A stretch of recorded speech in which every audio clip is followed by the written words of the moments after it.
Sir, మనకి రైల్వేలో ఒక చాలా పెద్ద నోటిఫికేషన్ పడిందండి. Junior engineering post.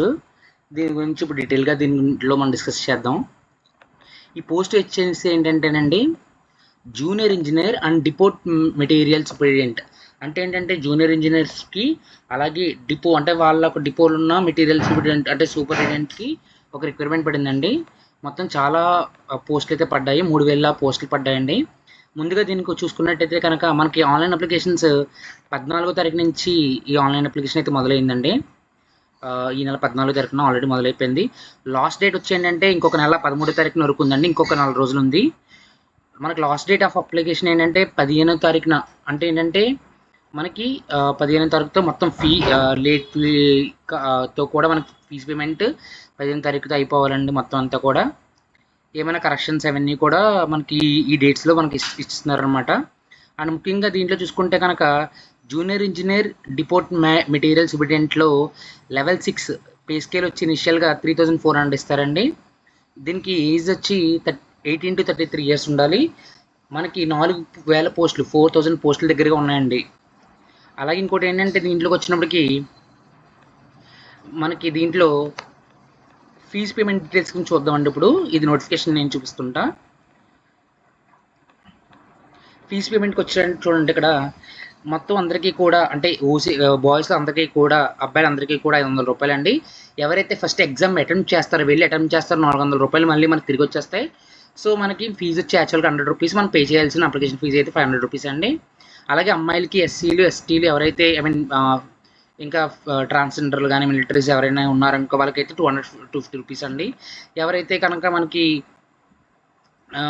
First exam రాశారో వాళ్ళకి 250 రూపాయలు మళ్ళీ తిరిగి వచ్చేస్తాయండి. అంటే వీళ్ళకి అసలు ఫీజు అనేది ఉండదు అనమాట. అండ్ ఇన్కమింగ్ టు ఏంటంటేనండి దీంట్లో ఆన్లైన్ పేమెంట్ అయితే మనం ఒప్పుకుంటారు. దీంట్లో ఏంటంటే ఈ పోస్టులు ఏమి ఉన్నాయి, జేఈ పోస్టులు ఏమి ఉన్నాయంటే కనుక సివిల్ ఇంజనీర్స్కి ఉన్నాయి, ఈసీ వాళ్ళకి, ట్రిపుల్ ఈ వాళ్ళకి అయితే ఉన్నాయండి. వీళ్ళు ముగ్గురు కూడా అప్లై చేసుకోవచ్చు. అలాగే కూడా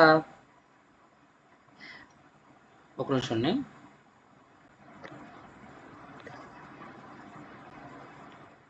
రిక్వైర్మెంట్ ప్రాసెస్ వచ్చినప్పటికీ చూసుకోరండి. ఇక్కడ రిక్వైర్మెంట్ ప్రాసెస్ వచ్చి ఫస్ట్ CBT 1 ఉంటుందండి.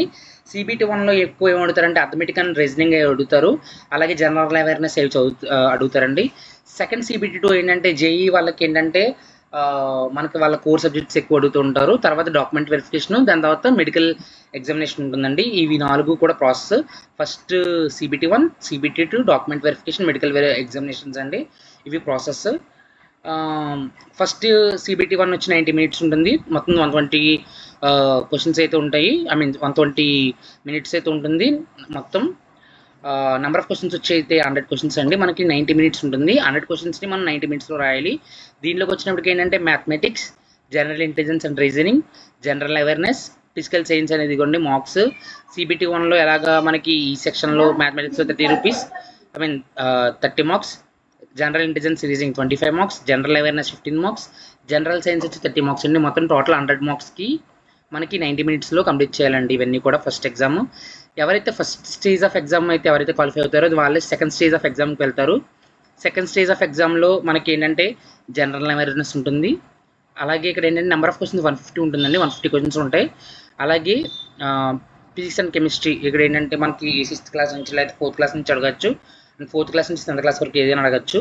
దాంతో computer basis and applications, environmental and pollution control, technical abilities. ఏంటంటే ఇది ఎక్కడి నుంచి వస్తుంది అంటే మన టెక్నికల్ ఎబిలిటీస్ అంటే మన కోర్ కాన్సెప్ట్స్ నుంచి వస్తాయండి. దీంట్లో 15 మార్క్స్ CBT 2లో వస్తున్నాయి. అలాగే physics and chemistry 15 marks, computer applications 10 marks, environmental pollution control 10 marks, technical availability అంటే ఇక్కడ మనకి కోర్ రిలేటెడ్ అంటే ఎవరైతే ఎలక్ట్రానిక్స్ అంటే ఎలక్ట్రానిక్స్, ఎలక్ట్రికల్ అయితే ఎలక్ట్రికల్, సివిల్ అయితే సివిల్ మీద వస్తాయండి ఇవి. ఇప్పుడు ఏంటంటే ఇవన్నీ చూసారా, ఇక్కడ మనకి ఇందాక చెప్పినట్టు ఎవరెవరు చేసుకోవచ్చు అంటే 3 years ఆఫ్ ఇంకోటి ముఖ్యంగా మర్చిపోయాను, డిప్లొమా వాళ్ళు, బీటెక్ వాళ్ళు కూడా దీనికి ఎలిజిబుల్ అండి. మెకానికల్ వాళ్ళు చేసుకోవచ్చు. ఇప్పుడు mechanical engineer and related mechanical వాళ్ళు కానీ, ఎలక్ట్రికల్ ఇంజనీర్ కానీ, ఎలక్ట్రానిక్స్ రిలేటెడ్ ఇంజనీర్స్ వాళ్ళు కానీ, సివిల్ ఇంజనీర్ కానీ, వీళ్ళు ఎవరైనా మెకానికల్, ట్రిపుల్ ఈసీఈ, సివిల్ వాళ్ళు ఎవరైనా చేసుకోవచ్చు అండి దీనికి. సో ఎవరైతే కనుక ఫస్ట్ రౌండ్లో సక్సెస్ అవుతే సెకండ్ రౌండ్లోకి వెళ్ళడం జరుగుతుంది. దీనికి ఎవరికైనా అప్లికేషన్స్ నేను మొత్తం ఇదంతా కూడా డిస్క్రిప్షన్లో పెడతానండి.